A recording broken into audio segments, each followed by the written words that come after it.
Bagaimana hukum sholat di masjid yang ada kuburan di dalamnya dan tidak ada batasi dengan pagar? Hukum sholat dalam masjid. Kalau dimaksudkan dalam masjid adalah dalam masjid di sini, dalam masjid ini dalam masjid ya. Tapi di sana para ulama mengatakan kalau seandainya seseorang sholat di kuburan di dalam masjid yang ada kuburan, yang dia maksudkan adalah kuburannya, maka dia berdosa dan sholatnya tidak sah. Tapi kalau seandainya seseorang misalnya dia sholat di masjid yang di dalamnya ada kuburan, dia tahu di situ ada kuburan, tapi dia tidak maksudkan kuburannya, maka dia sholatnya sah dan dia berdosa. Dia berdosa. Tapi kalau seandainya dia tidak tahu di dalam masjid itu ada kuburan, selesai dia sholat, kok ada kuburan? Ya, apakah dia berdosa? Dia tidak berdosa karena dia tidak tahu. Apakah dia perlu mengulangi sholatnya? Dia tidak perlu mengulangi sholatnya. Ini satu hal.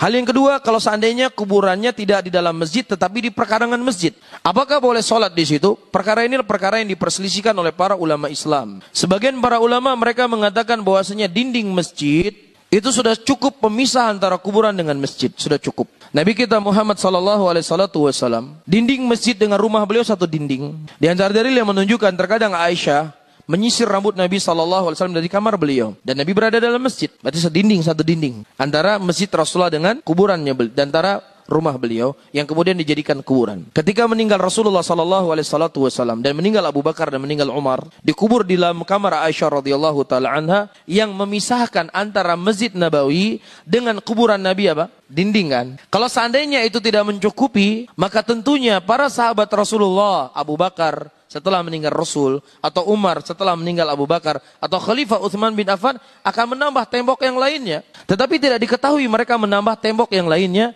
untuk memisahkan kuburan Nabi dengan dinding dengan Masjid Nabawi. Oleh karena itu sebagian para ulama di antaranya Syekhul Islam Ibnu Taimiyah rahimahullah, beliau berpendapat bahwasanya dinding masjid itu sudah mencukupi memisahkan antara kuburan dengan masjid. Walaupun sebagian ulama yang lainnya mensyaratkan harus ada dinding yang lainnya dan mensyaratkan ada jalan. Tetapi wallahu alam bishawab, ya pendapat ini yang wallahu alam bishawab yang saya yakini. Ya dinding masjid sudah mencukupi sebagaimana masjidnya atau makamnya Nabi SAW pada waktu itu tidak ditambah apa? Dinding yang lainnya.